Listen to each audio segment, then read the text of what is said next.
තියෙන මොකද අනගාන්නේ ඇති ඒගොල්ලෝ තරහයි. අපිත් ඒ කාණේ තරහ නැහැ. අම්මලාට තරහ නැහැ. ඒගොල්ලෝ En ellos no hay como en los diabéticos hay sobreinfección, y entonces hacen gangrena. Los pacientes con lepra no hacen gangrena, ellos simplemente van perdiendo los dedos. Existe la creencia de que se le caen los dedos, se dice eso mucho, a los pacientes se le caen los dedos. Saludos a todos nuestros oyentes. En el día de hoy les estaremos trayendo a colación y para su interés la enfermedad de la lepra. La lepra es una infección causada por la bacteria Mycobacterium leprae. A esta también se le conoce como la enfermedad de Hansen. Este tiene forma de bastón, es pleomorfo, ácido alcohol resistente, aerobio y tiene parentesco con la bacteria Mycobacterium tuberculosis. Como mencioné, este tiene forma de bastón, es curvo, generalmente en uno de sus extremos, y es más corto que el bacilo de Mycobacterium tuberculosis. La bacteria que causa la lepra tiene un diámetro de 0.3 a 0.5 micras y una longitud de 4 a 7 micras. Siguiendo con las características, esta es una bacteria inmóvil que se divide por bipartición y tiene un crecimiento óptimo a 30 grados Celsius. Por tal razón, tiene preferencia por las zonas frescas de la piel y nervios periféricos. La Mycobacterium leprae secreta glea, una sustancia pegajosa y responsable de la agregación de bacilos llamados globias, para resistir al sistema inmunológico del organismo. Esta bacteria es muy conocida por la pérdida sensorial en guante y media, donde se pierde la sensación de las manos y los pies. Además de la pérdida de sensación, también puede afectar los ojos, membranas mucosas, huesos y testículos. Esta es dividida en dos grupos inmunológicamente inestables y dos grupos polares estables, donde los grupos inmunológicamente inestables son lepra indeterminada y lepra borderline. Y el grupo de tipos polares estables son lepra tuberculoide y lepra lepromatosa. Caracterización de la lepra a través de la historia. La lepra fue una de las primeras enfermedades descritas en el mundo antiguo y se caracterizaba por cambios muy severos en el aspecto físico de los enfermos. Las manchas, los tubérculos y los lepromas daban a la cara un aspecto de león, por lo que la enfermedad se llamó leonina. Como también producía hipertrofia de las capas dérmicas y subdérmicas, semejaba la piel de un elefante y también se llamó elefantiasis. La enfermedad se caracterizaba por su evolución crónica y progresiva, y habitualmente por su incurabilidad. Por la gravedad de sus manifestaciones, en los primeros tiempos de la historia se explicó como un terrible castigo enviado por Dios.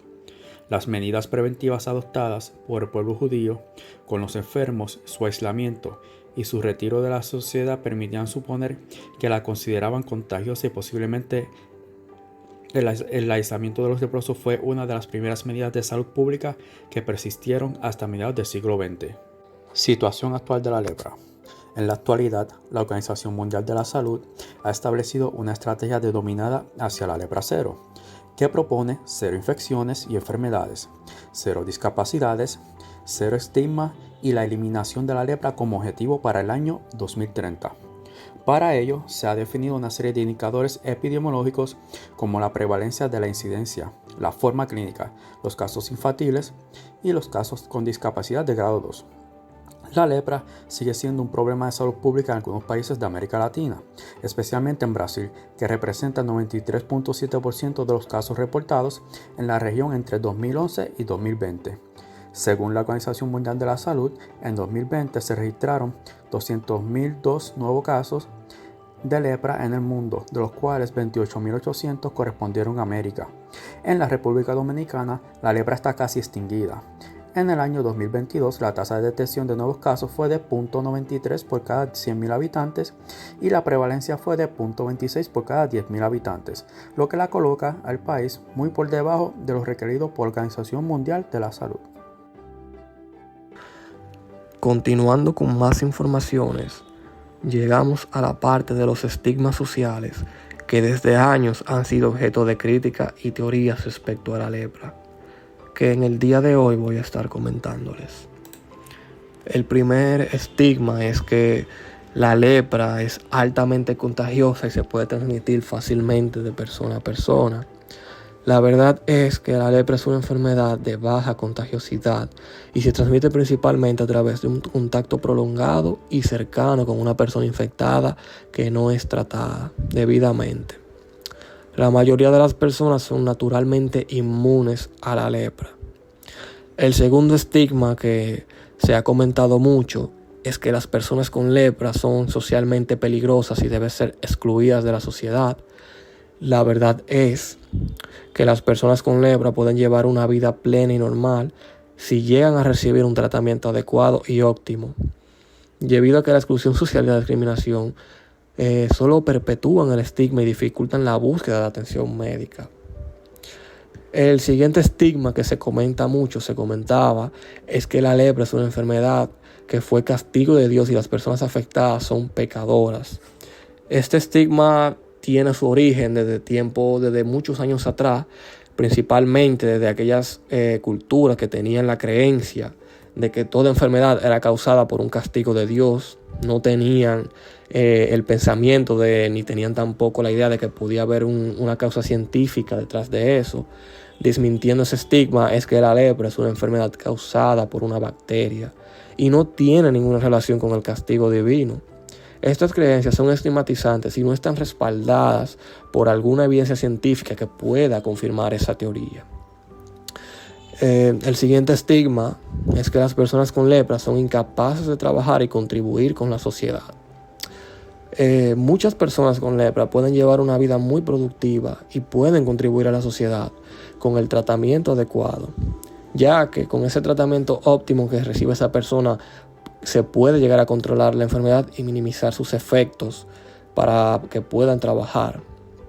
Debido a que las personas usualmente las excluyen, ya que piensan que la lepra es una enfermedad que puede, como había mencionado, es altamente contagiosa, que creen que se van a contagiar fácilmente y su medio de contagio no es tan fácil. Entonces, con el tratamiento adecuado se puede llevar una vida plena y pueden ser productivos.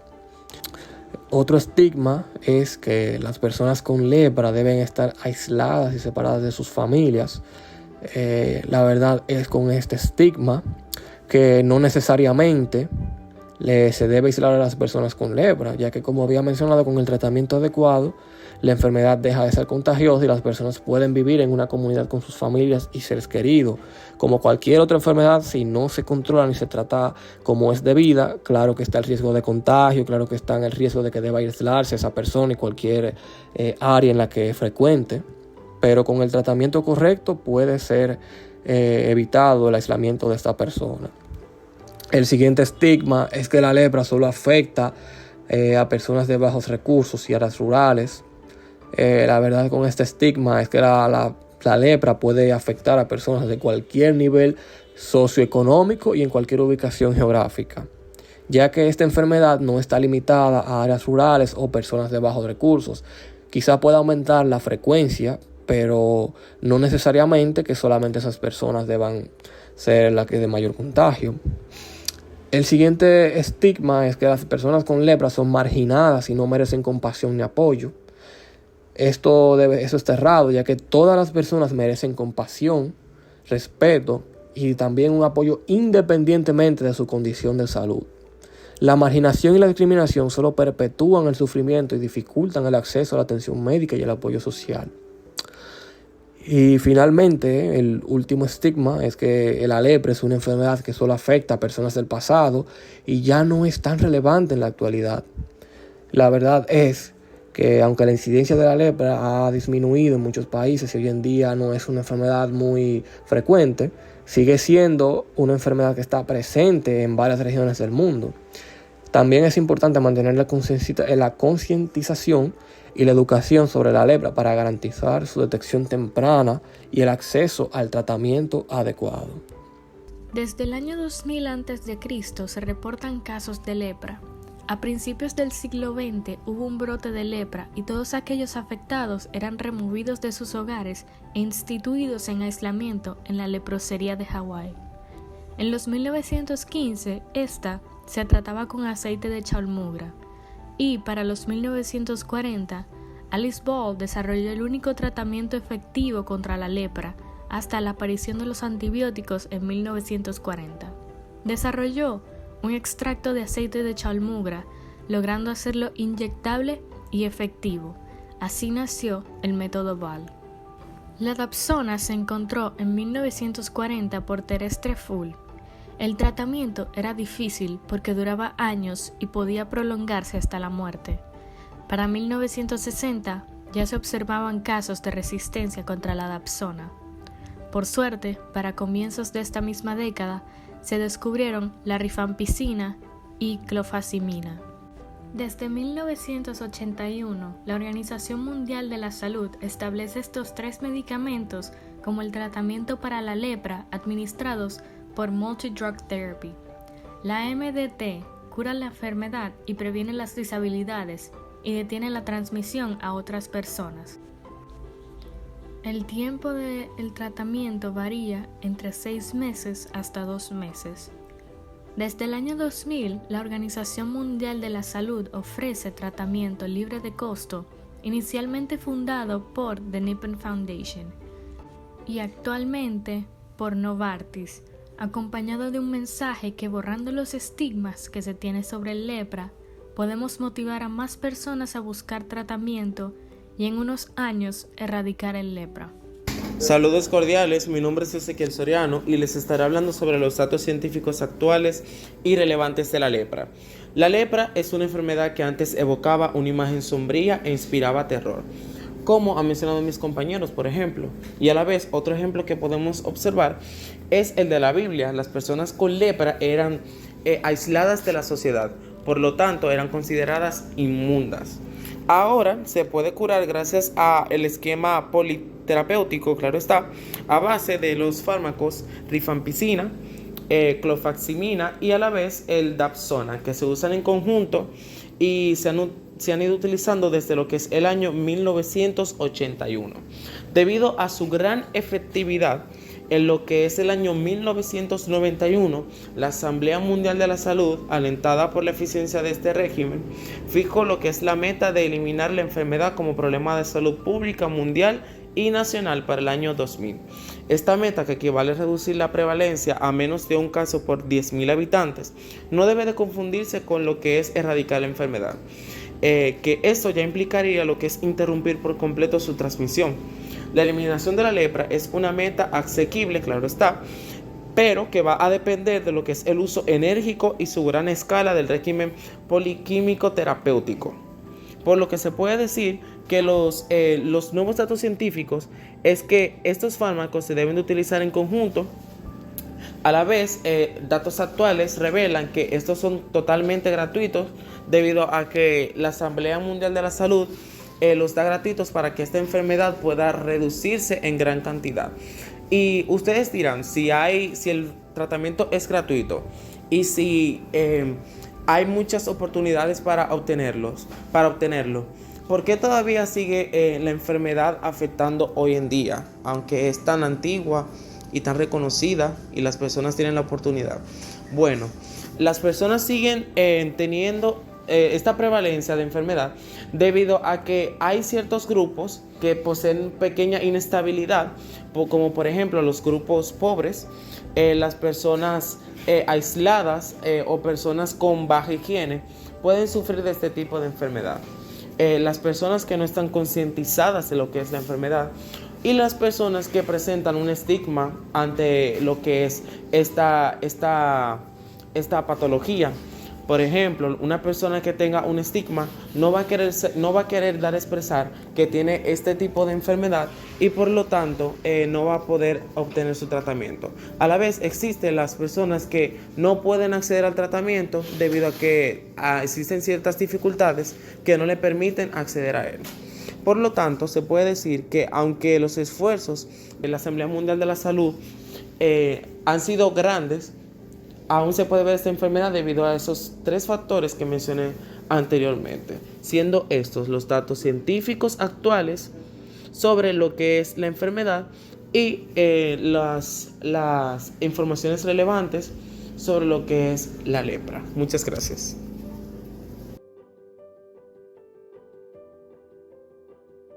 Pasé un par de años buscando una especialidad en la medicina y encontré la dermatología.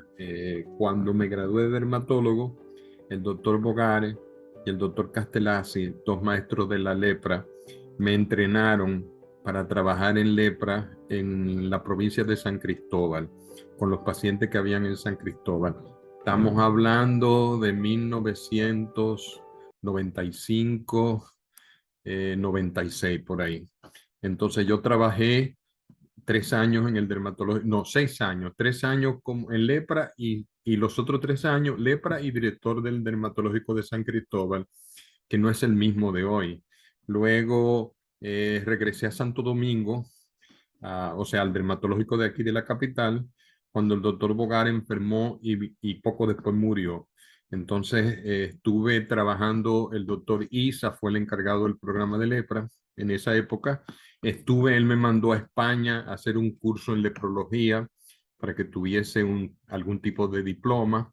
Más tarde me encargué de los pacientes con lepra en el Distrito Nacional y desde hace 12 años soy director del programa a nivel nacional. O soy responsable de todo el programa de lepra a nivel del país entero. Sigo siendo dermatólogo y también sigo ejerciendo la dermatología. Fíjate, tenemos un grupo de médicos y auxiliares que están entrenados, pero la mayoría de los médicos no tienen idea de cómo es la lepra, de cómo diagnosticar la lepra y mucho menos de cómo tratarla. Entonces, uno de nuestros propósitos, una de nuestras misiones es enseñarle a los médicos de atención primaria, a los estudiantes de medicina, a los dermatólogos a sospechar lepra. No queremos que traten los pacientes con lepra, los tratamos nosotros, pero sí sería de una gran ayuda que los médicos supiesen al menos sospechar un caso de lepra para que así pudiéramos referirlos a nosotros. Nosotros tenemos un sistema de vigilancia, pero no es lo mismo el sistema de vigilancia que podemos tener. Nosotros somos 38, 39 empleados, cubrimos el país entero. No es lo mismo si también los médicos, los estudiantes de medicina que rotan por el Instituto Dermatológico se les enseña, los estudiantes de los médicos de atención primaria, los pasantes, les enseñamos. Y últimamente en este año hemos estado dando cursos de entrenamiento a los médicos de atención primaria, empezando por aquellas provincias que más problemas de lepra tienen. La lepra se parece mucho a la tuberculosis cuando estamos hablando de contagio y de epidemiología. Al final son dos micobacterias. Son microbios que se reproducen muy lentamente, tienen un periodo de incubación muy largo y el problema es que el contagio, no todo el mundo se contagia. Mira, yo he trabajado 25 años y a mí nunca me ha dado y ningún empleado del Instituto Dermatológico se ha contagiado. La lepra, el riesgo de padecer lepra está más relacionado a desnutrición, a eh, factores malos de higiene, está relacionado también al contacto íntimo con una persona que tiene lepra. Y cuando yo digo íntimo no quiero decir sexual, sino quiero decir convivir a diario con alguien que tiene lepra. La lepra tiene una forma que se llama multibacilar, que es el paciente que tiene muchos bacilos, ese es el más contagioso. Los pacientes paucibacilares que en su cuerpo tienen pocos bacilos no contagian a nada. O sea, es por eso la enfermedad infecciosa menos contagiosa que existe.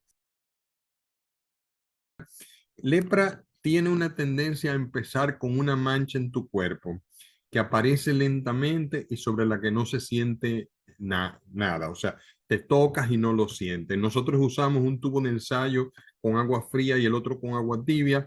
Tocamos la mancha con los ojos cerrados del paciente y le pedimos que nos diga cuál es la fría y cuál es la caliente. Esa mancha, cuando es lepra incipiente, empezando, ellos no saben decir la diferencia entre frío y caliente. Esa es la sospecha más grande.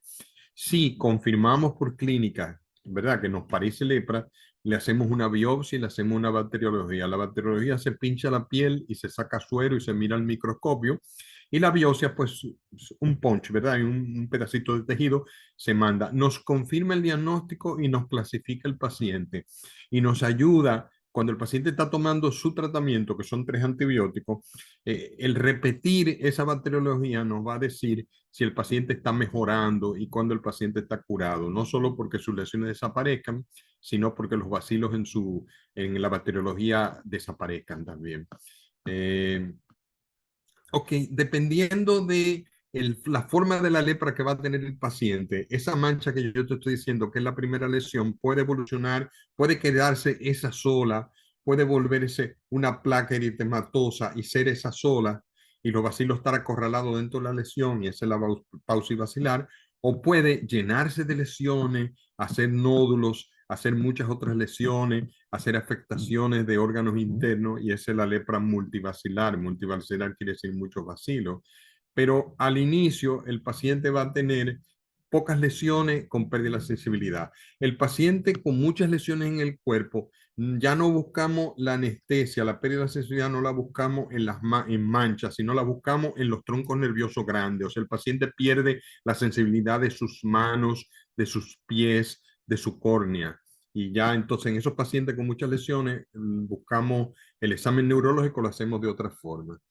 Paciente que es familiar de alguien que tiene lepra es una persona que nosotros vamos a examinar una vez al año por 7 años. O sea, durante 7 años, esa persona que convivió o es familiar de alguien que tiene lepra, lo vamos a examinar buscando lesiones. OPS, la Organización Mundial de la Salud, ha cambiado sus recomendaciones sobre el tratamiento de la lepra en los últimos años. Nosotros no los hemos cambiado por completo. Nosotros seguimos diciendo que un paciente multibacilar, el que tiene muchas lesiones y una bacteriología fuertemente positiva, recibe 2 años de tratamiento. El que tiene lepra paucibacilar, aquel que tiene pocos bacilos y pocas lesiones, eran 6 meses el tratamiento. Lepra, por definición, vamos a tratarla con 3 antibióticos. O sea, se necesitan 3 antibióticos porque el bacilo de la lepra, como mencionábamos hace un rato, tiene una tendencia a hacerse resistente. Pero ningún bacilo de lepra jamás ha sido resistente a 3 antibióticos. Nosotros estamos usando rifampicina, dapsona y clofazimina, que son los 3 antibióticos recomendados por la Organización Mundial de la Salud. La clofazimina nada más se usa en lepra y es porque además de que impide, o sea, es efectiva contra el bacilo de la lepra, es antiinflamatorio y los pacientes con lepra sufren de muchas inflamaciones. La Organización Mundial de la Salud, las Naciones Unidas, regalan ese antibiótico a los programas de lepra. O sea, yo recibo todos los años antibióticos donados que vienen de Ginebra. Pero la lepra nos ha acompañado toda nuestra vida. Ha caminado y se ha extendido por el mundo en la historia de la humanidad, nos ha acompañado. Por eso existen en tantos libros antiguos, en dibujos antiguos. Antes de que el hombre escribiera, ya dibujaba pacientes que parecen como que tuvieran lepra. Entonces, es una enfermedad que como produce desfiguración de los pacientes, los multivacilares, produce aplastamiento en la nariz, pérdida de los dedos de las manos. Los pacientes se ven feos. Entonces, una enfermedad contagiosa que mutila a un paciente es causa de miedo.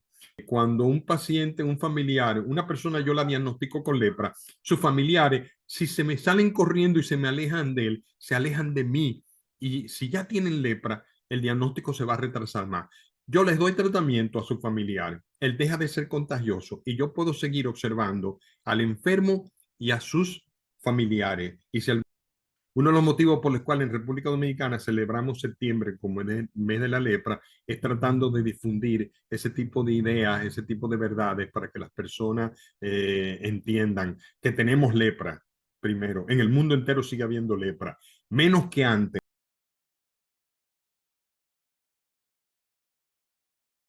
Nosotros hacemos todo lo que podemos, pero muchas veces necesitamos recursos para hacer. O sea, la posibilidad de poder entrenar todos los médicos de atención primaria, la posibilidad, el deseo que tenemos de llegar a todos los rincones de nuestro país buscando lepra. A veces estamos muy limitados por el alto costo que tienen hoy en día, los gastos que implican gasolina, transporte, entrenamiento. Yo tengo pacientes que tienen lepra y no quieren venir a que se la diagnostiquemos. Tengo yo que ir a su casa, tomarle la biopsia y pelear con todo el mundo en la casa porque el paciente no quiere ser tratado. Los pacientes con alguna frecuencia me hacen negación. Yo tengo una psicóloga que me los trata porque niegan su enfermedad, no creen que tienen eso y entonces da mucho trabajo manejar la parte psicológica. Tenemos también, por ejemplo, un tratamiento, un especialista en fisioterapia para ayudar a los pacientes a recuperar. Y entonces ese servicio de fisioterapia lo tenemos en las unidades, pero no me llega a los campos donde están muchos pacientes que lo necesitan.